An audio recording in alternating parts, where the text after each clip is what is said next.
Guys, तो आज इस लेक्चर में अब हम देखने जा रहे हैं ये कुछ क्वेश्चंस, उसके बाद नेक्स्ट कॉन्सेप्ट देखेंगे। जैसे कि हमने लास्ट लेक्चर में क्या पढ़ा, मिडिल टर्म निकालना सीखा, ये सीखा कि जो बाइनोमियल कोएफिशिएंट होता है वो मैक्सिमम कहाँ पे होता है, सही है। और एक सीक्वेंस के बारे में मैंने तुम्हें बताया था, NC0 into MC0 plus NC1 into MC1 and so on, ऐसे इसकी वैल्यू क्या आती है, इस पे हमने थोड़ा सा डिस्कशन किया था। क्या आती है, M प्लस NCN, राइट। तो वो हम डायरेक्ट याद रखेंगे, ठीक है। तो अभी ये कुछ क्वेश्चंस है, ये वाला लास्ट ईयर मेंस में आया था, ठीक है। और ये जस्ट ऐसे ही है, ये IIT का है, पुराना काफी, ठीक है। तो देखते हैं इन्हें जल्दी जल्दी से कैसे कैसे सॉल्व करते हैं, कैसे क्वेश्चंस पूछे जाते हैं। तो पहला तो बहुत ही इजी है, जैसे कि मेंस में आया था, ऑब्वियसली इजी होना है, तो इजी है भी। देखते हैं इसमें जस्ट क्या होगा, बाइनोमियल कोएफिशिएंट की प्रॉपर्टी लगेगी। मेरे ख्याल से एक चीज मैंने मिस कर दी इसमें, कि यहाँ पे क्यूब दिया हुआ था, आई थिंक, जहां तक मुझे याद आ रहा है, ठीक है। तो कोई बात नहीं, हो तो ठीक है। अब इस क्वेश्चन को हम सॉल्व करने जा रहे हैं। देखो ध्यान से देखना, ध्यान से देखना। अभी इस टर्म को देखो, NCI प्लस NCI माइनस 1, देखा हुआ लग रहा होगा शायद, NCR plus NCR minus 1 is equal to N plus 1 CR, ऐसा होता है या नहीं, is equal to N plus 1 CR, right. तो बस बिल्कुल सही है, वही मैं लिखने जा रहा हूं। देखिए सिग्मा I इक्वल टू 1 से N20 तक, राइट। NC ये as it is NCI wait I minus 1 upon क्या है, देखो NCI plus NCI minus 1 and that will be equal to N plus 1 CI, right. It is what, N plus 1 CI। Clear है या नहीं, ठीक है। और इसका क्या दिया हुआ है, cube, and that is equal to K by 21। तो अब ध्यान से देखना, ये माइनस 1 यहाँ पे है, I माइनस 1, राइट। अब इसमें मैं फॉर्मूला कौन सा लगाऊं, तो या तो इसे क्या करो, ओपन करो, जो इसका फॉर्मूला होता है, जैसे NCR का क्या होता है, N factorial upon R factorial into N minus R factorial, ठीक है। तो ऐसे फॉर्मूला लगा लो इसका भी और इसका भी, फिर देख लो कौन क्या कट रहा है क्या नहीं। लेकिन मैं तो ये कह रहा हूँ बहुत इजीली हम कर सकते हैं, यहाँ पे सीखते हैं। देखो ध्यान से देखना, NCI minus 1 upon N plus 1 CI, मैंने एक फॉर्मूला बताया था या एक तरीका बताया था कि इन दोनों को बाहर लेके आ सकते हैं, like N plus 1 upon I बाहर लिया या ऊपर क्या हो जाएगा, ये कहां से हुआ, यहां पे दिखा रहा हूं, NCR equal to N by R N minus 1 CR minus 1, ये जो लिखे रहते हैं बाहर आ जाते हैं, फिर दोनों में से माइनस 1 हो जाता है। सिमिलरली एक बार और कर सकते हैं, 2 बार 3 बार, ये बहुत अच्छे से बताया गया है स्टार्टिंग के लेक्चर में, ठीक है। तो बिल्कुल यही वाली जो प्रॉपर्टी है वो मैंने यहाँ पे नीचे वाले में लगाई। क्यों लगाई, क्योंकि यहाँ पे n था और यहाँ पे n प्लस 1 था, यहाँ पे n है, यहाँ पे n प्लस 1 है, तो मेरे दिमाग में आया कि यार उसको भी n बनाते हैं ना, तो मैंने ये वाली फॉर्मूला लगाया, n प्लस 1 को बाहर ले लिया, n प्लस 1 अपॉन I को बाहर ले लिया, और क्या बन गया, NCI माइनस 1। और ध्यान से देखो ये तो कट ही गया, बात सही है या नहीं। तो चलो यहाँ पे लिख के दिखा देता हूँ इसी को, कि भाई NCI minus 1 N plus 1 upon I, और जी NCI minus 1 cube equal to ये, तो ये कट गया, I ऊपर चला गया। वेरिएबल कौन है, I, N कौन है, कांस्टेंट है। सिग्मा के रेस्पेक्ट में वेरिएबल कौन है, I कहां से कहां तक मूव कर रहा है, 1 से लेके n तक, और n कितना है, 20, तो 1 से लेके n तक, इसका मतलब n तो कांस्टेंट है, वेरिएबल कौन है, I। तो I को आप सिग्मा से बाहर नहीं ला सकते हैं, लेकिन n को सिग्मा से बाहर लेके आ जा सकता है, क्योंकि ये क्या है, उसके रेस्पेक्ट में कांस्टेंट। तो नीचे चलो पूरा लिख के दिखा दे रहा हूं, I upon n plus 1 to the power is equal to k by 21। n+1 का क्यूब जो है उसको मैंने लिया है बाहर, और i इक्वल टू 1 से n, और n इक्वल टू क्या है 20, i क्यूब k 21। अब इसका फॉर्मूला तो मेरे ख्याल से बच्चा जानता होगा कि i क्यूब क्या होगा, n इंटू n+1/2 का whole square and k by 21। सही बात है, हो जाएगा। ओके, अब यहाँ पे देखो n+1 का होल स्क्वायर है, यहाँ पे n+1 की क्यूब है, तो ओवरऑल अगर सॉल्व करोगे n² बाय 2 का स्क्वायर 4, और नीचे क्या बचेगा n+1 k upon 21, k upon 21। Then इन्होंने पूछा है k की वैल्यू, और n की वैल्यू आपको पता है, n इक्वल टू कितना दिया हुआ है 20, तो k will be equal to 21 into n² upon 4 into n+1। तो 21 इंटू n² इज 20 का स्क्वायर, 4 इंटू 21, भाई n+1 n 20 है, तो n+1 कितना 21, कट गया। अब 20 इंटू 20 बाय 4, अब एक 20 को 4 से हटा देंगे तो कितना बचेगा 5 बचेगा, तो 100 आ गया ओवरऑल आंसर। k की वैल्यू कितनी आ गई 100। समझ आया? तो इतना इजी क्वेश्चन था, बताओ ऐसे ऐसे क्वेश्चन आ जाते हैं, तो बहुत इजीली सॉल्व हो गया, बस प्रॉपर्टीज पता होनी चाहिए, देन उसके बाद तो कुछ था ही नहीं क्वेश्चन में, राइट। तो ये तो हुई पहले क्वेश्चन की बात। अब देखने जा रहे हैं सेकंड में क्या पूछा गया है कि find the coefficient of x to the power 53 in this expression. ठीक है, तो इस एक्सप्रेशन को थोड़ा सा समझने की कोशिश करेंगे। ओके, तो देखिए find the coefficient of x to the power 53 in this expression. पहले काम तो क्या करना चाहिए हमें, जो सिग्मा के अंदर वेरिएबल पोर्शन है उसको अंदर ही रहने दो, लेकिन जो वेरिएबल नहीं है कांस्टेंट है उसको बाहर लेके आना चाहिए, चीजें इजी दिखनी शुरू हो जाती हैं, राइट। और ये हमें करना चाहिए। जैसे x minus 3 to the power 100, sigma का x से तो कोई लेना देना ही नहीं है, तो हटाओ ना इसको बाहर ले लेते हैं। ठीक है, तो मैंने क्या किया, x minus 3 to the power 100 को बाहर लिया, और बाकी जो एज इट इज लिखा हुआ है उसको एज इट इज ही रहने दिया, जैसा भी लिखा है एज इट इज छोड़ दिया उसको। ठीक है, ये, और इसको मेरे ख्याल से सब लोग समझ पा रहे होंगे कि ये क्या लिखा हुआ है। ये तो कुछ ऐसा 0 से 100 तक, 0 से 100 1 प्लस 2 की पावर 100 लिखा हुआ है। सही है, सही है। तो क्या 1 प्लस 2 की पावर 100 ही तो है, ये उसकी सिग्मा फॉर्म लिखी हुई है, जो यहाँ पे वही 2 की पावर में, और r कहां से 0 से लेके 100 तक पूरा कवर कर रहा है। आ गया आंसर अपना, दैट इज 3 की पावर 100। तो 3 की पावर 100 x माइनस 3 की पावर 100 में अब फाइंड करो, find what, coefficient of x to the power what, x to the power 53। तो यू नो वेरी वेल, इसका जनरल टर्म लिख लेते हैं, ये तो है ही साथ में, या सिग्मा फॉर्म, चलो छोड़ो, जनरल टर्म। ठीक है, जनरल टर्म क्या होगी इसकी 100c r। ठीक है, जनरल टर्म कौन सी टर्म होती है, T R plus 1th term, उसी को जनरली हम जनरल टर्म बोलते हैं। 100c r हो गया। अब x की पावर क्या 100 माइनस r माइनस 3 की power r, what, minus 3 to the power r, right.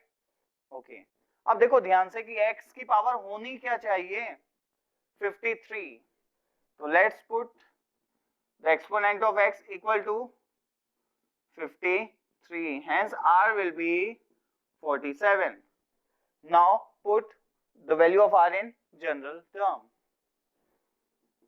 ठीक है, तो कौन सी 100c47 इंटू माइनस 3 की पावर 47, और x टू द पावर क्या बनेगा 53। तो 100c47 और ये माइनस आएगा, तो माइनस को मैंने बाहर ले लिया और इंटू 3 की पावर 47, इसको बोल दिया मैंने आंसर। मैंने कहा यही है वो जिसकी हमें खोज थी, ठीक है, किसकी, x टू द पावर 53 के कोफिशिएंट की। Hence the coefficient of x to the power 53 will be minus of 100C47 into 3 to the power 47, right? तो बहुत इजी क्वेश्चन था, मेरे ख्याल से समझ आ गया होगा। ओके ओके, एक मिनट, अभी पूरा नहीं हुआ है, अभी तो ये किस में निकला है, इसके अंदर, और साथ में ये भी लिखा हुआ है। अभी तो जो ये निकाला है ना मैंने x टू द पावर 53 का कोफिशिएंट, किसमें, सिर्फ इतने में, साथ में अब कौन है, ये, ठीक है, तो ये किसमें है, ये है coefficient of x to the power 53 in x minus 3 to the power 100, ठीक है, तो यहां लिख लेते हैं, now coefficient of x to the power 53 in the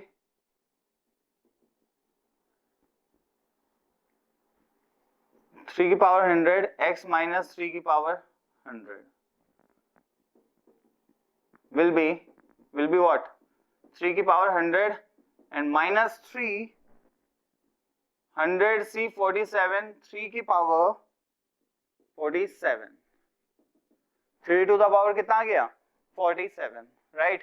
तो ओवरऑल कितना आ गया, ये 3 कहां से आया, ये 3 थोड़ी है, ठीक है, तो ओवरऑल आ गया माइनस ऑफ 100C47 और 3 to the power 3 to the power 147, ये ओवरऑल आंसर आ गया। क्यों, इसको थोड़ा इग्नोर करेंगे, ये तो बाहर था ना 3 की पावर 100, तो वो भी तो मल्टीप्लाई हो जाएगा ना, ठीक है, दैट्स ऑल। ओके, ये आ गया अपना x की पावर 53 का coefficient in this given expression, बहुत इजी।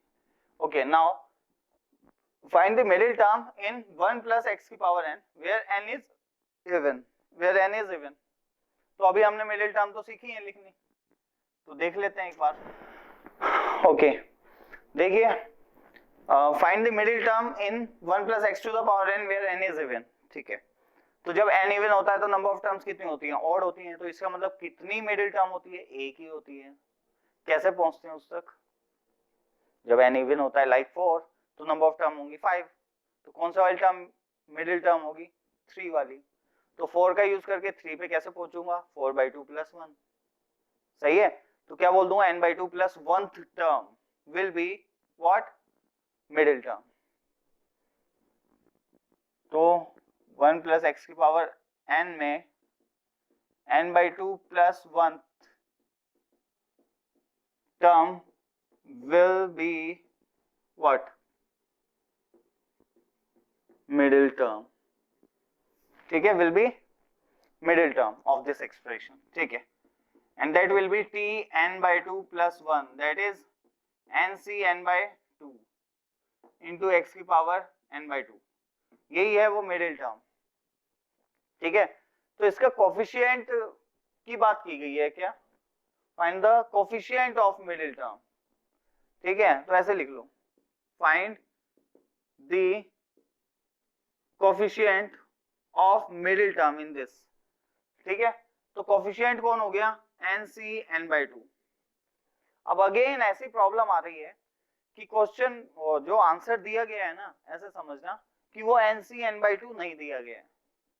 जैसे याद होगा हमारा आंसर आया था 2ncn, लेकिन ऑप्शन में तो 2ncn नहीं था, ऑप्शन में क्या था, 1 into 3 into 5 into 7 up to 2n minus 1 into 2 की power n upon n factorial, सही है, कि उसको एक अलग तरीके से लिख के ऑप्शन में दिया गया था। तो वही मैं तुम्हें दिखा रहा हूँ, इसको मैं कैसे लिख सकता हूँ, तो देखते हैं, कुछ ट्राई करते हैं। तो सबसे पहले तो ऐसे समझेंगे कि भाई ये n फैक्टोरियल है और ये कितना है, n/2 का फैक्टोरियल और n/2 का फैक्टोरियल। अब n इवन है तो n/2 भी एक इंटीजर होगा, तो कोई टेंशन की बात नहीं है। देखने में शायद अजीब लगे लेकिन इस पे फैक्टोरियल लगाने में कोई दिक्कत नहीं है क्योंकि ये एक इंटीजर ही है। ओके, तो अब क्या करूं, अब मैंने क्या किया, ऑड को अलग ले लिया 1 3 5 7 एंड सो ऑन। कहां तक जाऊंगा, n-1 तक। ऑड तक जाना है ना, इवन वाले आ गए अंदर, जैसे 2 4 6 एंड कहां तक, n तक। सही है, और नीचे क्या है, n/2 का फैक्टोरियल का होल स्क्वायर, दोनों को स्क्वायर लिख सकता हूं ना। ओके, ध्यान से देखना। अब ये तो as it is 1 3 5 7 and n-1, इसमें से 2 कॉमन ले रहा हूं। कितने 2 आएंगे, कुछ लोग कहेंगे n, क्योंकि पहले वाले में n आया था। वो पहले वाले में टोटल नंबर ऑफ टर्म कितनी थी, 2n प्लस 1 थी वैसे तो, सॉरी 1 से लेके 2n ना। हाँ, टोटल टर्म मतलब टोटल यहाँ पे n फैक्टोरियल में कितने नंबर्स आएंगे, 1 2 3 4 अप टू n, कितने आएंगे n। वहां पे कितने थे, 2n, तब जाके 2 की पावर n कॉमन आ रहा था। अब यहाँ पे n है तो 2 की पावर n/2 कॉमन आना चाहिए। ठीक है, 2 की पावर n/2 हाफ होंगे ना। फिर ये 1 2 3 4 एंड कहां तक, n/2 तक। कहां तक, n/2 तक। और ये कितना है अपना, देखते रहना, n/2 का फैक्टोरियल का होल स्क्वायर। अब इसकी एक पावर इससे कट जाएगी, ठीक है, इसकी पावर इससे कट गई। तो अब ऐसे देखेंगे, चलो यहां तक तो बात समझ आ गई, इसकी एक पावर इससे कट गई। अब क्या बचा, 1 3 5 7 n-1 और 2 की power n/2 upon n/2 factorial. ठीक है, अपॉन n/2 फैक्टोरियल। ओके, अभी इसको मैं और इंटरेस्टिंग कुछ बनाना चाह रहा हूं। देखना ध्यान से, और भी कुछ दिया जा सकता है, मतलब मैं तुम्हें ये दिखाना चाह रहा हूं। एक तो ये हो गया जो ऊपर लिखा है मैंने, ध्यान से। एक तो ये ऑप्शन में आ सकता है, ऑप्शन में अगर वो आ गया तो सही है, कोई दिक्कत नहीं है। NC n/2 उसके बराबर भी होगा। और क्या हो सकता है मैं तुम्हें दिखा रहा हूं, क्या है ये 1 2 3 4 एंड कहां तक, n/2 तक। क्लियर है, ठीक है। अब मैं क्या करने जा रहा हूं, हर एक टर्म में 2 से मल्टीप्लाई करने जा रहा हूं। बात को ध्यान से देखना, इसमें से जब 2, कितने 2 कॉमन लिए थे, 2 की पावर n/2, तो क्या बन गया था, ये बन गया था, जो कि यहां पे है, देखो ध्यान से। तो अगर मैं इसमें, इस वाले एक्सप्रेशन में 2 की पावर n/2 मल्टीप्लाई कर देता हूं, दैट मीन्स ये किस में कन्वर्ट हो जाएगा, इसमें। सही है, ध्यान से समझना, मतलब 2 की पावर n/2 से मैं ऊपर नीचे मल्टीप्लाई कर रहा हूं, ऐसे समझो। किससे, 2 की पावर n/2, 2 की पावर n/2 से ऊपर नीचे मल्टीप्लाई कर रहा हूं। तो इन दिस केस देखो, यहां पे 2 की पावर n/2 इंटू 2 की पावर n/2, ओवरऑल क्या बनेगा, 2 की पावर n। ऊपर तो 2 की पावर n/2 अवेलेबल था ही। अब मैंने क्या किया, 2 की पावर n/2 से ऊपर नीचे न्यूमरेटर एंड डिनोमिनेटर में मल्टीप्लीकेशन कर दी। तो 2 की पावर n/2 जो ऊपर था वो किस में कन्वर्ट हो गया, 2 की पावर n में। ठीक है, okay. And the next is कि 2 की पावर n/2 इंटू 1 2 3 और n/2 तक, नीचे ऐसा कुछ बन गया। अभी कितने 2 है मेरे पास, n/2, और ये अंदर कितनी टर्म है, n/2, तो हर टर्म को एक एक 2 दे दिया। क्या बनेगा, 1 3 5 7 n-1 2 की power n upon 2 4 6 and up to n तक। सभी डबल हो जाएंगे, जब हर एक को 2 2 मिलेगा तो सभी डबल हो जाएंगे, ये आएगा 2 4 6 अप टू n तक। तो आंसर तो मिडिल टर्म तो आ रही है NC n/2, लेकिन ऑप्शन में दिया गया है ये, तो आपको ये पूरी प्रोसेसिंग करनी पड़ेगी, इन चीजों को थोड़ा सा समझना पड़ेगा। एक बार अंडरस्टैंडिंग बैठ जाए तो कुछ भी किसी भी फॉर्म में वो बना दे, कोई टेंशन नहीं होगी तुम्हें, तुम इजीली कन्वर्ट कर पाओगे। बस तुम्हें समझ आ जाना चाहिए कि हाँ भाई चीजें कैसे हो रही हैं, कैसे 2 को कॉमन लिया जाता है इसमें से। जब हमने यहाँ से यहाँ पे ये स्टेप किया तो ऑब्वियसली इस स्टेप से यहाँ पे ही पहुंच सकते हैं, यहाँ पे ऐसा किया है। तो मेरे ख्याल से समझ आया होगा, चीजें नहीं समझ आया तो एक बार रिमाइंड करो, दोबारा देख लो, समझ आ जाएगा एकदम, बहुत ईजी चीज है। ठीक है, okay, then pause the video and note it down fast, then we will start the next question. And ये अच्छा है, ये अच्छा क्वेश्चन है। ओके, तो जल्दी से इसको उतारें। सो गाइस ये देखते हैं क्वेश्चन, जो लास्ट में लिखा था वो मैंने यहाँ पे लिख दिया, थोड़ा सा लेंथी है इसलिए पूरा बोर्ड कवर करेगा ये। ओके, तो ध्यान से देखना बिल्कुल, ये क्या लिखा हुआ है दिख रहा है हमें। अगर मुझे ना कुछ ऐसा दिया रहता है, ध्यान से देखते रहना, बीच बीच में कुछ चीजें हैं अलग अलग बताता रहता हूं मैं, ठीक। जैसे दोबारा से तुम्हें याद दिलवा रहा हूं बस, कि जैसे ये 0 है, ये n है, ये NCR है और ये a की पावर r है, तो मुझे पता है ये क्या होगा, 1 प्लस a की पावर n, इसका एक्सपेंशन है, उसकी सिग्मा फॉर्म लिखी है तो मैंने बता दिया ये किसके इक्वल होगा भाई, ये होगा 1 प्लस a की पावर n। अब a कुछ भी हो सकता है, मान लो 2 है, तो मुझे पता है कितना, 1 प्लस 2 की पावर n, दैट इज 3 की पावर n। तो ये पूरा जो लिखा है ये किसके बराबर है, 3 की पावर n के बराबर है। ठीक है, ऐसे ही होता है या नहीं, बता रखा है ना जनरल टर्म किसकी होती है ये। इस वाले की अगर आप जनरल टर्म लिखोगे तो यही तो बनेगी, उस पे सिग्मा लगा है। r कहां से कहां तक है, 0 से n तक, मतलब सभी टर्म्स को कवर कर रहा है, तो ऑब्वियसली आंसर क्या होगा, 3 की पावर n। तो ये हमने सीखा है पहले, ठीक। तो ऐसे ही यहाँ पे भी कुछ ऐसा ही चलना चाहिए, तभी चीजें थोड़ी सी कंफर्टेबल हो पाएंगी, तभी हम अच्छे से इसको सॉल्व कर पाएंगे और आंसर कुछ आ पाएगा। ठीक है, तो क्या करूं, तो देखो ध्यान से, पहले तो मैंने क्या किया, सिग्मा r 0 से n माइनस 1 की power n NCR into 1 upon 1 plus log 10n base e की पावर r।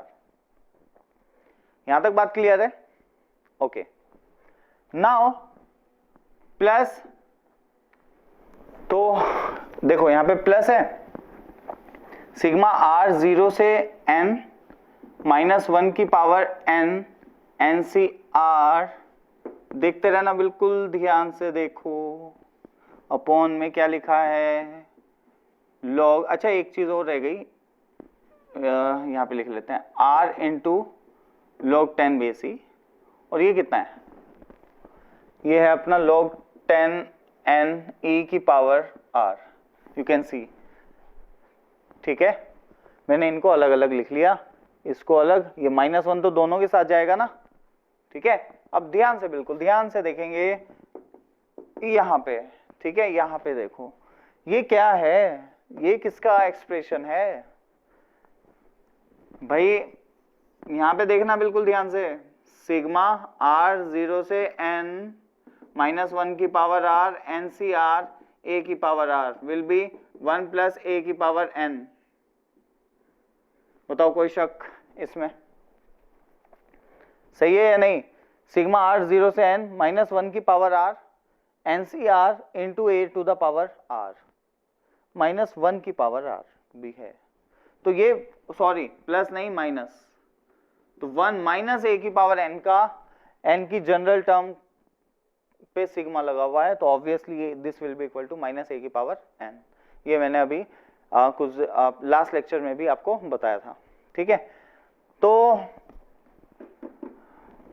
इसे ध्यान से देखो, ये किसकी एक्सपेंशन है, 1 plus log 10 n base e की पावर n, r 0 से n तक जा रहा है NCR, और ये जो टर्म है इसकी पावर में क्या लगा हुआ है r, और -1 की पावर है r, सॉरी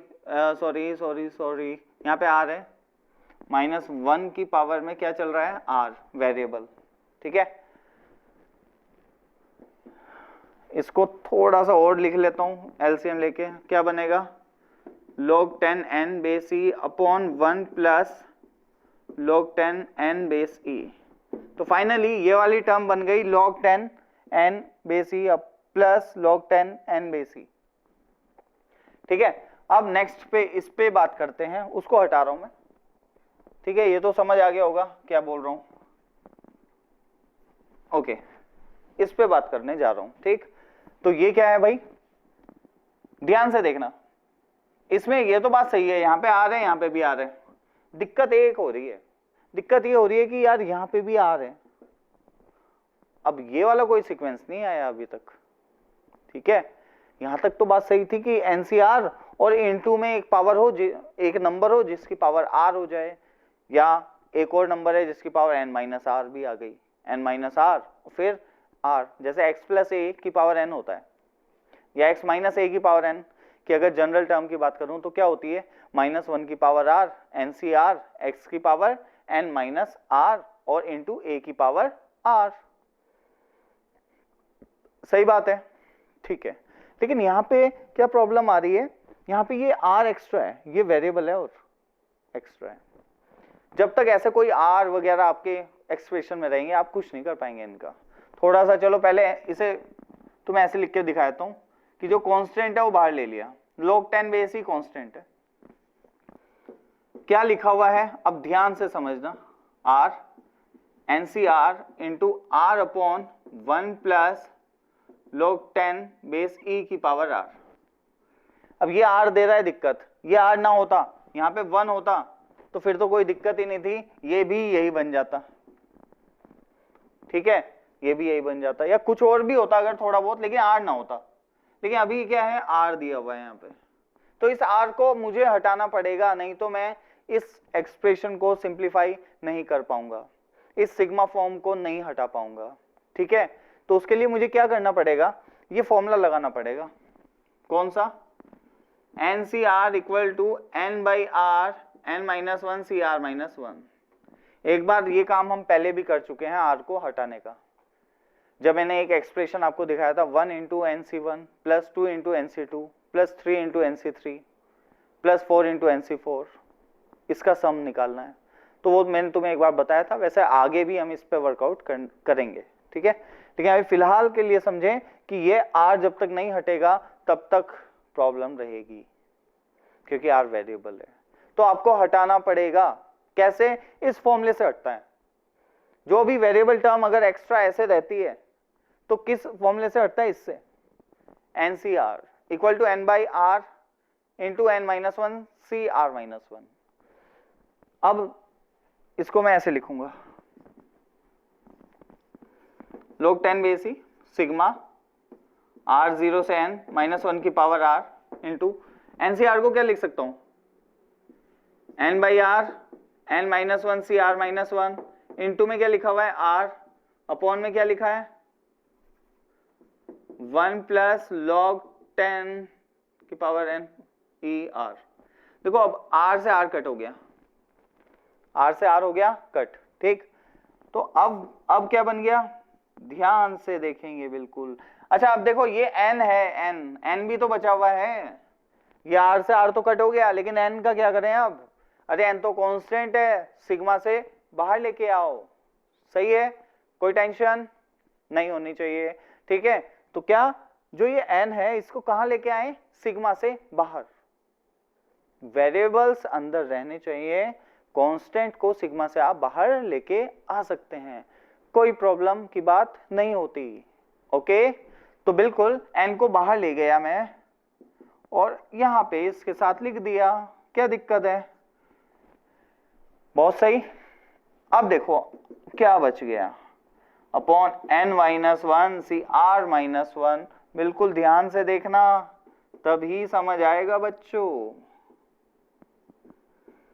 इसकी पावर में क्या लिखा हुआ है r, और यहां पे कितना है r माइनस 1, तो चलेगा क्या काम, नहीं, जो यहां रहना चाहिए वही उसकी पावर में भी होना चाहिए। तब मैं जाके एक एक्सप्रेशन इस टाइप का बना लेता हूं। ध्यान से देखो, यहां पे क्या था NCR, और जो यहां पे वही यहां पे, तो मैंने क्या कहा कि भाई ये तो एक्सप्रेशन किसका है, 1, इस टर्म की मौजूदगी के कारण मैंने यहाँ पे क्या डाल दिया, माइनस, तो 1 माइनस दिस की पावर n जो कि ऊपर लिखा है। लेकिन अभी यहाँ पे क्या है, r होना क्या चाहिए, r माइनस 1, क्या दिक्कत है, बना दो, लो r minus 1, 1 plus log 10n बेसी। भाई एक पावर को इधर साइड में रख दिया मैंने, बताओ क्या गलती की, भाई 2 की पावर n है तो मैं लिख सकता हूं 2 की power n minus 1 into 2, easy. 2 की पावर r है तो मैं लिख सकता हूं 2 की power r minus 1 into 2, both are same thing. तो मैंने भाई जो r था ना उसको ऐसे लिख दिया। अब ये तो कांस्टेंट है ना, वेरिएबल तो इसकी पावर है, ये तो कांस्टेंट है, इसको बाहर लेके आ जाओ, क्या दिक्कत है, कांस्टेंट को तो बाहर रखते हैं। तो देखो अब क्या बना, देखो इस n को इसकी पावर में भी लेके जा सकता हूं मैं, यू कैन सी ये बाहर n है तो इसकी पावर में जा सकता है, क्यों, क्योंकि यहां पे पावर्स में है, इस वजह से उनके जैसा बनाने के लिए, ठीक है। तो इस n को मैं ले गया यहां और अपॉन में कौन आ गया, 1 प्लस लॉग 10 की पावर n बेसी।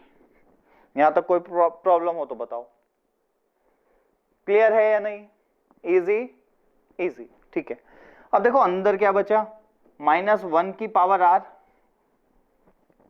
ध्यान से देखना, n माइनस 1 सी r minus 1, 1 upon 1 plus log 10n बेसी की पावर r माइनस 1। यहां तक तो कोई भी टेंशन नहीं है, ठीक है या नहीं, यहां तक कोई भी टेंशन किसी को नहीं होनी चाहिए।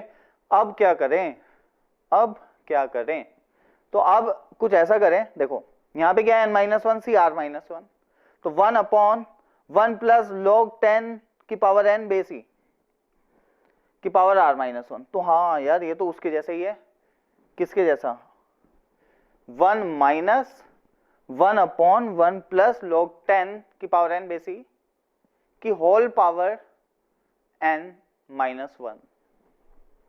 कुछ ऐसा ही नहीं है क्या, NCR यहाँ पे R और यहाँ पे N, तो इसको मैंने क्या लिख दिया, N एंड सो ऑन, ये जो भी है इसकी प्रेजेंस की वजह से यहाँ पे माइनस आया है।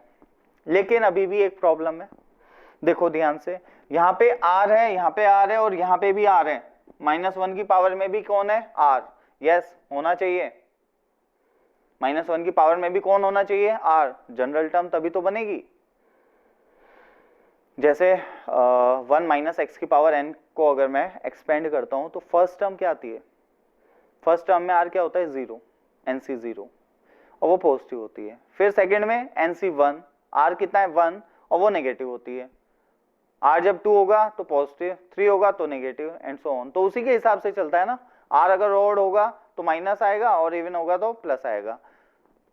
जबकि यहाँ पे r है, होना क्या चाहिए, r माइनस 1, क्योंकि इस सीक्वेंस में डिपेंड करेगा r माइनस 1 पे। वहां पे जो r है यहाँ पे वो r माइनस 1 की तरह ट्रीट हो रहा है, सही है ना, यहाँ पे n माइनस 1 है और c r माइनस 1। तो इसमें भी मैंने क्या किया, r माइनस 1 कर दिया और एक माइनस जो एक्स्ट्रा आया उसको बाहर लगा दिया। माइनस 1 की पावर r था ना, तो उसको क्या लिख दिया, माइनस 1 की power r minus 1 into minus 1, और वो जो इंटू में माइनस 1 है वो तो पूरे पे अफेक्ट करेगा, ये आ गया बाहर माइनस, ठीक है। तो अब देखो ये तो है ही, साथ में माइनस ऑफ दिस, अब ये हो गया बहुत इजी। अब देखो इतना बड़ा क्वेश्चन है, ये बोर्ड छोटा पड़ जाता है, ठीक। तो ध्यान से देखें, ये तो एज इट इज, अभी मैं इस पे वर्कआउट करने जा रहा हूं, ये तो एज इट इज मैंने ऐसे करके दिखा दिया इसको, ठीक है। कैसे बन गया ये, चलो ये है ना जो, इसको मैंने इससे दिखा दिया, ठीक है। माइनस इस पे बात करता हूं, ये एज इट इज आएगा, ये तो कांस्टेंट है, क्या आएगा, log 10n बेस, ये तो है ही, upon 1 plus log 10n base, यहां तक तो कोई दिक्कत नहीं है। अब ये कौन है, अब ये पूरा कंप्लीट फॉर्म आ गई किसकी, ध्यान से देखना, 1 minus 1 upon 1 plus log 10 n base e की पावर n माइनस 1। देखना एक मिनट, r कहां से कहां तक स्टार्ट था पहले ये देख लो, 0 से लेके n तक था।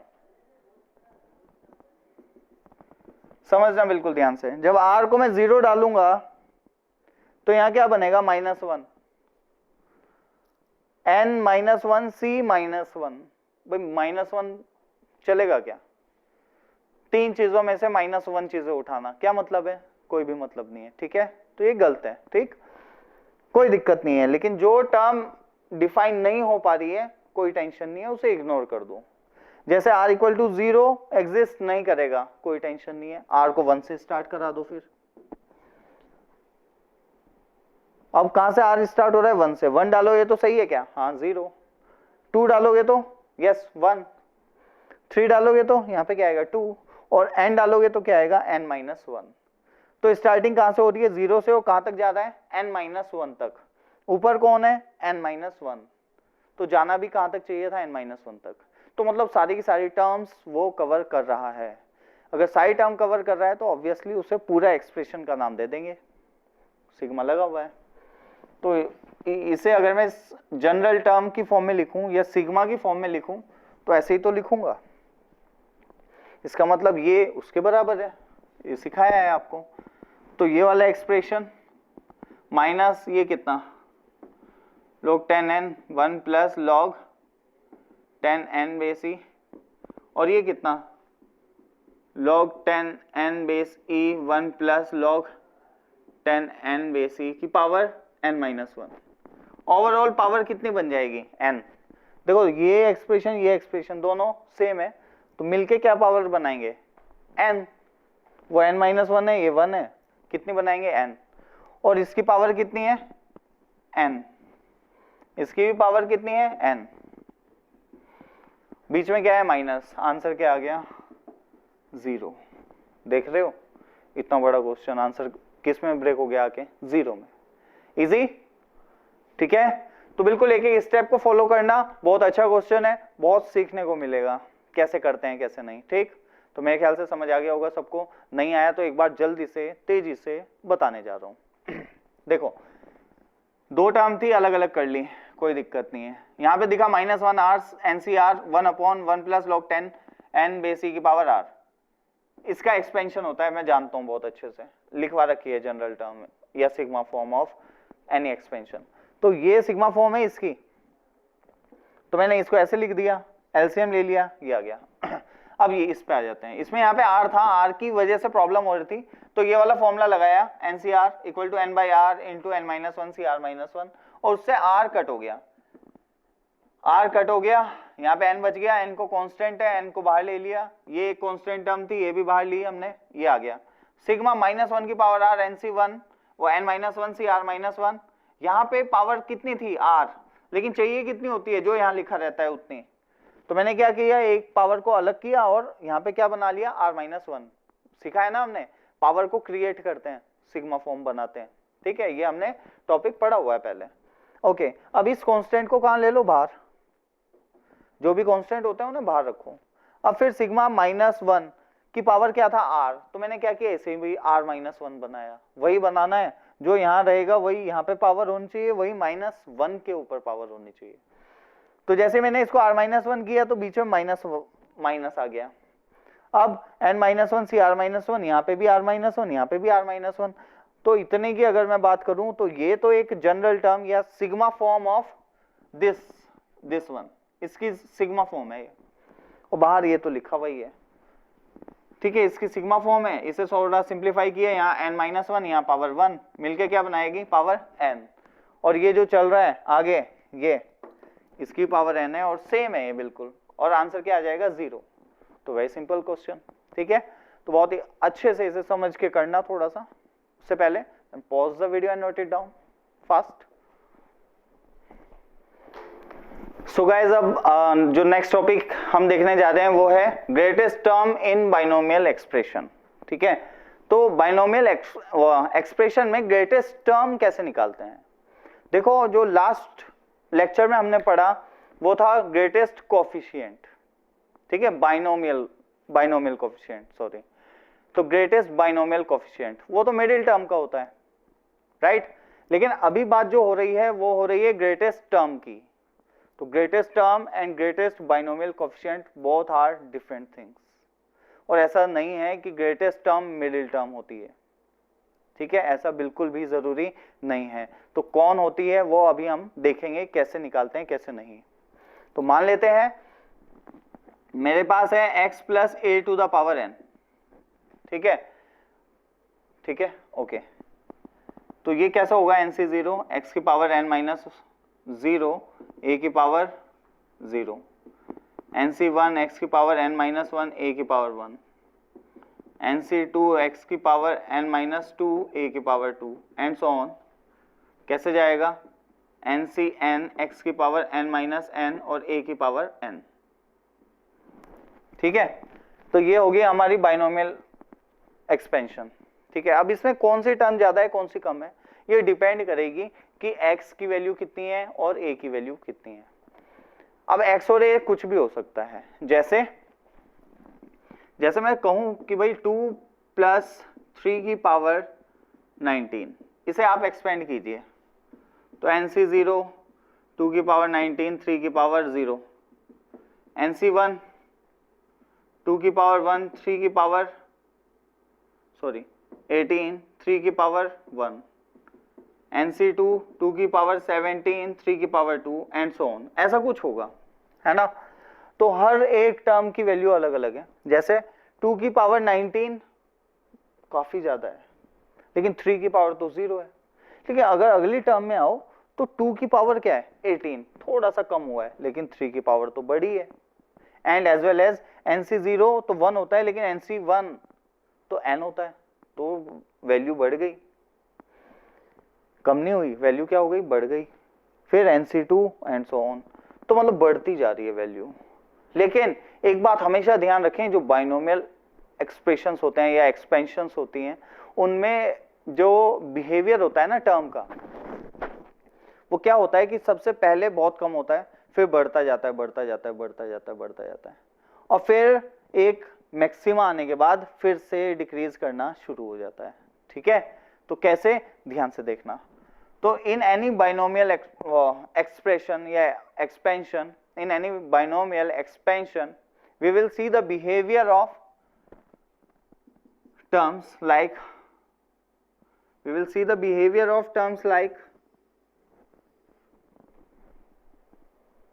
ये मिडिल टर्म नहीं है, ठीक है, ये मैं बात कर रहा हूं मैग्नीट्यूड वाइज, ठीक, मैग्नीट्यूड वाइज अगर मैं बात कर रहा हूं उनकी वैल्यूज की, ठीक है, मैग्नीट्यूड वाइज उनकी जो वैल्यू है वो कितनी है, मतलब क्या है उसका बिहेवियर, मतलब मैं तुम्हें बताने जा रहा हूं। जैसे सबसे पहली टर्म सबसे छोटी है, फिर सेकंड टर्म उससे बड़ी आती है, फिर बड़ी आती है, फिर बड़ी आती है, तो कैसे कैसे बिहेवियर शो करती है, कौन सी टर्म मैक्सिमम होती है, मैक्सिमम वैल्यू होती है जिसकी, ठीक है, मैग्नीट्यूड वाइज। तो वो मैं बात कर रहा हूं, साइन वाइज नहीं बात कर रहा हूं। बीच में माइनस हो गया तो यहां माइनस आ जाएगा, लेकिन अगर ये इससे बड़ा है तो अब भी बड़ा ही है, इसका मतलब ये है। मैग्नीट्यूड वाइज बात कर रहा हूं, ठीक है, साइन वाइज तो ये छोटा हो जाएगा ऑब्वियसली, लेकिन मैं मैग्नीट्यूड वाइज बात कर रहा हूं अभी, तो प्लस माइनस को इसलिए इग्नोर करके चल रहा हूं। तो बिल्कुल इतना तुम्हें समझ आ गया होगा कि हाँ यार चीजें हैं तो अलग थोड़ी, कि जैसे ये तो इंक्रीज कर रहा है, ये भी इंक्रीज कर रहा है, लेकिन ये डिक्रीज कर रहा है। अब मुझे तो नहीं पता ना कि किसका ज्यादा इफेक्ट पड़ेगा, किसका ज्यादा इफेक्ट पड़ेगा और कब तक। फिर ये इंक्रीज कर गया, ये डिक्रीज कर रहा है और ये भी इंक्रीज कर रहा है, तो ये चीजें कब तक होंगी, क्या नहीं होंगी, किसका कहां तक बिहेवियर कैसा रहेगा और कैसा उसके बाद कैसा रहेगा, ठीक है। तो वो चीजों की स्टडी ही होती है हमारी greatest term in binomial expression की वैल्यूज कैसे कैसे चेंज हो रही है, ठीक। तो अब ध्यान से देखना, कोई भी बाइनोमियल एक्सप्रेशन हो उसको अगर मैग्नीट्यूड वाइज इवेल्युएट किया जाए तो उसका बिहेवियर कैसा होता है, ठीक है। तो बात कर रहा हूं मैं मैग्नीट्यूड वाइज, ठीक है, मैग्नीट्यूड वाइज बात कर रहा हूं मैं। तो अब कैसे करूं मैं, देखना, मान लो ये बाइनोमियल एक्सप्रेशन है, यहां तक, यहां से लेके यहां तक, मतलब एक्सपेंशन है एक तरह से, ये समझो बाइनोमियल क्या है, एक्सपेंशन है, यहां से यहां तक लिखी हुई है। तो क्या क्या हो सकता है, वो सारी पॉसिबिलिटी देखना। हो सकता है कि मिडिल टर्म ही मैक्सिमम हो, ठीक है, और हो सकता है कि मैक्सिमा जो है वो मिडिल टर्म के आने से पहले मिल जाए, ठीक है, और हो सकता है कि मैक्सिमा जो है वो मिडिल टर्म के बाद मिले, ऐसा भी हो सकता है, ठीक है, इन तीनों में से कुछ भी हो सकता है, पहली बात। दूसरी बात, अब एक और बना रहा हूं, ये तो बात थी मैक्सिमा की, अब बात करने जा रहा हूं मिनिमा, मिनिमम वैल्यू। भाई तुम्हें देख पा रहे होंगे मिनिमम वैल्यू या तो ये होगी या ये होगी, अब इनमें से कुछ भी हो सकती है, दोनों सेम नहीं होंगी ऐसा जरूरी नहीं है। बाइनोमियल कोफिशिएंट दोनों के सेम होंगे, फर्स्ट के भी और लास्ट के भी, लेकिन ओवरऑल टर्म जो होगी वो कौन सी होगी, मिनिमम मैग्नीट्यूड वाइज, तो वो हमें पता नहीं है, लेकिन हाँ ये कंफर्म है या तो फर्स्ट वाली होगी या लास्ट वाली होगी, ठीक है, तो कैसी भी हो सकती है। ओ एक मिनट, ऐसे ना दिखा के ऐसे दिखाऊंगा, ये यहां पे खत्म हो गया, इसका मतलब ये नीचे है वो ऊपर है, या पॉसिबिलिटी ऐसे भी है,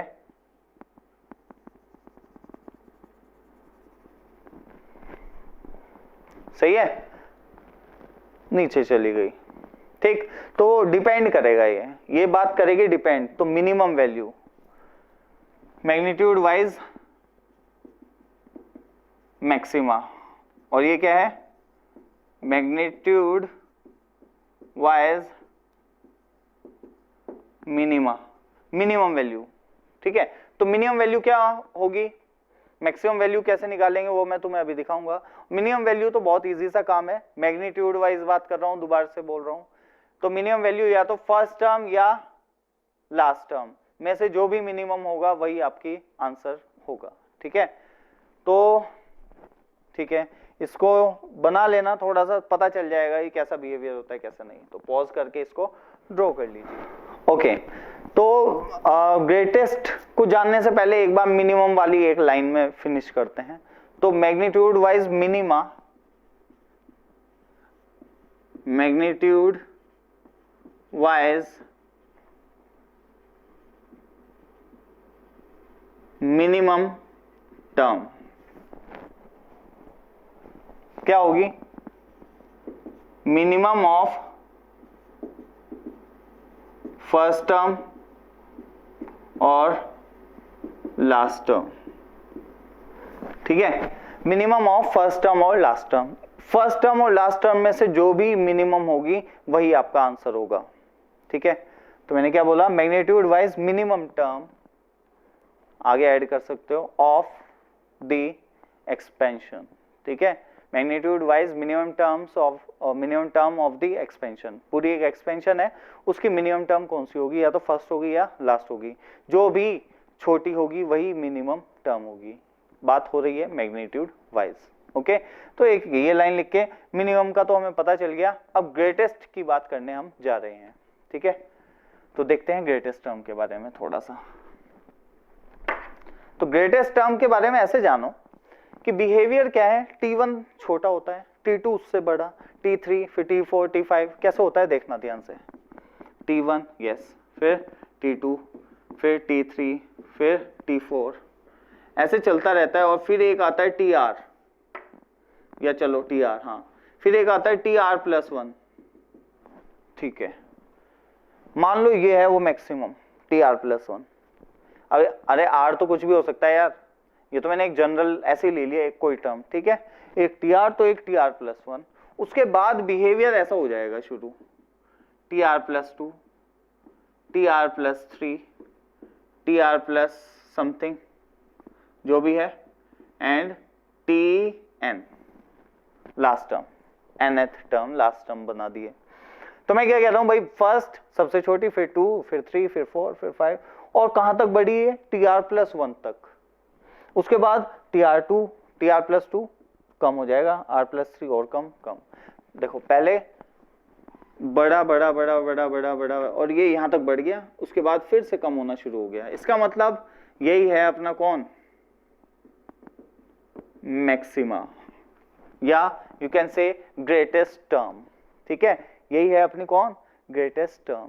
तो जहां पे भी ऐसा बिहेवियर आए, मान लो क्या हुआ, एक एक्सप्रेशन है जिसमें टोटल 8 टर्म्स हैं, तो आपने ऐसे देखा t1, t2, t3, t4, t5, t6, t7, t8। तो आपको पता होगा कौन है इस टर्म में ग्रेटेस्ट टर्म, t3। t1 नीचे था, बड़ा, और फिर और ज्यादा नीचे चला गया। ये वाला कर्व होगा या नहीं? तो मैक्सिमा कहाँ है, t3 पे। वो टर्म मैक्सिमम होती है जिसके आसपास वाले उससे छोटे हों। जैसे अगर मैं बात करूं t2 से, तो t2 से अगला बड़ा है और पिछला छोटा है, तो ये मैक्सिमा नहीं है। लेकिन t3 से अगर बात करूं, तो t3 से इधर भी और इधर दोनों ही उसके नीचे हैं, तो इसी को बोल देते हैं हम मैक्सिमा या ग्रेटेस्ट टर्म। तो जो टर्म इस प्रोसीजर को फॉलो करती है या ऐसा बिहेवियर शो करती है कि उसके आसपास वाले उससे नीचे होते हैं, तो उस टर्म को बोलते हैं ग्रेटेस्ट टर्म। तो व्हाट डज इट मीन? तो मैं वो तुम्हें दिखाने जा रहा हूं कि इसकी हेल्प से, ये जो कहानी मैंने सुनाई, इसकी हेल्प से मैं कैसे निकाल सकता हूं ग्रेटेस्ट टर्म को। ठीक है, ओके। मैग्नीट्यूड वाइज बात कर रहे हैं, अगेन प्लस और माइनस को कंसिडर नहीं कर रहे हैं। वैल्यू वाइज भी बात करेंगे अभी आगे, अभी मैग्नीट्यूड वाइज बात कर रहे हैं। ठीक, तो ध्यान से देखो, यू कैन सी, भाई मान लेता हूं मैं एक tr+1th टर्म इस एक्सप्रेशन में, ये इसमें, ठीक है, इसकी टर्म्स ये लिखी है मैंने, तो इसमें tr+1th टर्म ऐसी है जो ग्रेटेस्ट है, मैंने मान लिया। तो ऑब्वियस है कि जो tr8 टर्म होगी वो tr+1 टर्म से कम होगी, और ऑब्वियस है जो tr+2th टर्म है वो भी tr+1 टर्म से कम होगी। ठीक है, तो मैंने कहा इफ, ऐसे लिख देता हूं कि if tr+1 term, tr+1th term is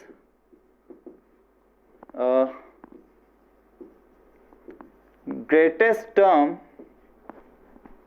of the expansion then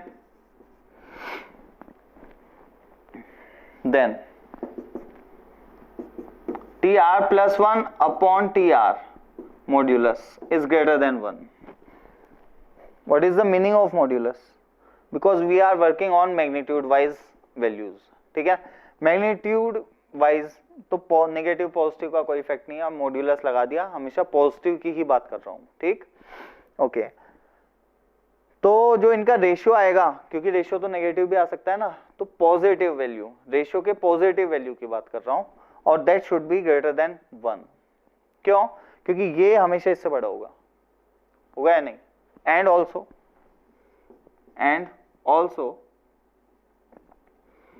tr+1 upon tr+2 is also greater than 1।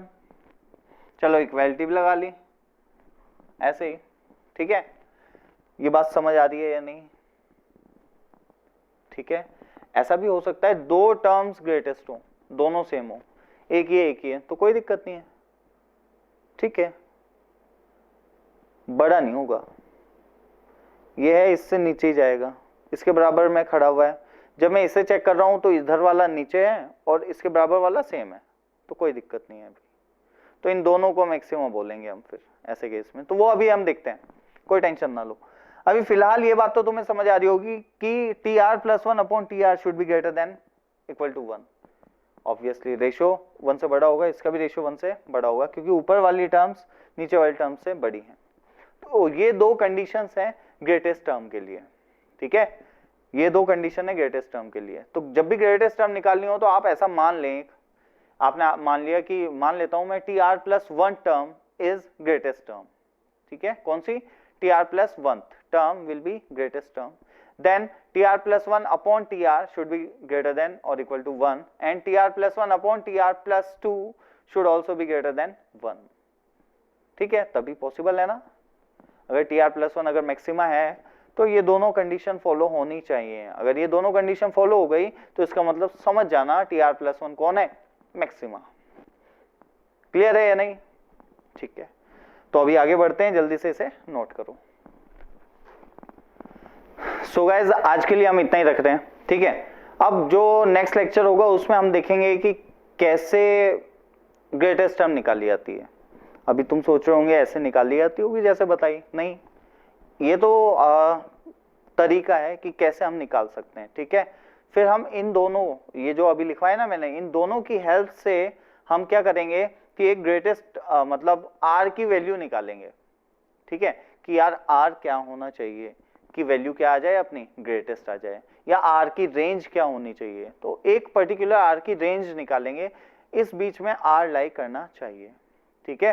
और जब n दिया हो, x दिया हो और a दिया हो, कौन कौन था, x प्लस a की पावर n, तो x भी पता है, a भी पता है, n भी पता है, तो r में निकाल सकता हूं बहुत इजीली, उसकी एक रेंज आ जाएगी, वहां से मुझे पता चल जाता है कि x की इस वैल्यू के लिए या a की इस वैल्यू के लिए या n की इस वैल्यू के लिए, ठीक है, या तीनों की वैल्यूज जो पर्टिकुलर वैल्यूज दी गई होंगी एक्सप्रेशन में, उनके लिए r क्या होना चाहिए, so that tr plus 1 should be a greatest term, ठीक है। तो ऐसे हम वहां से r निकाल पाते हैं, बहुत इजी तरीका है, वो हम नेक्स्ट लेक्चर में अच्छे से समझेंगे। फिर हम पढ़ेंगे उसमें कि भाई मैग्नीट्यूड वाइज तो बात ठीक है, लेकिन value wise maximum minimum value उस पे कैसे कमेंट करें, सही है, वैल्यू वाइज अलग हो जाएगा थोड़ा सा, क्योंकि अगर नेगेटिव माइनस आ जाए तो दिक्कतें आ जाती हैं थोड़ी, तो कैसे होता है कैसे नहीं वो बिल्कुल नेक्स्ट लेक्चर में हम सीखेंगे, ठीक है। और मिनिमम पे तो हमने थोड़ा सा कमेंट किया ही है, लेकिन वैल्यू वाइज मिनिमम वो भी हम नेक्स्ट लेक्चर में जानेंगे, ठीक। तो इस प्रकार हमारा क्या खत्म हो जाएगा, greatest term in any expression, ठीक। तो ये हमारा खत्म हो जाएगा, उसके बाद कुछ सीरीज वगैरह पे हम बात करेंगे, डिविजिबिलिटी पे बात करेंगे और कुछ पर्टिकुलर कॉन्सेप्ट्स हैं उन पे भी बात करेंगे, ओके। तो आज के लिए इतना ही, थैंक यू।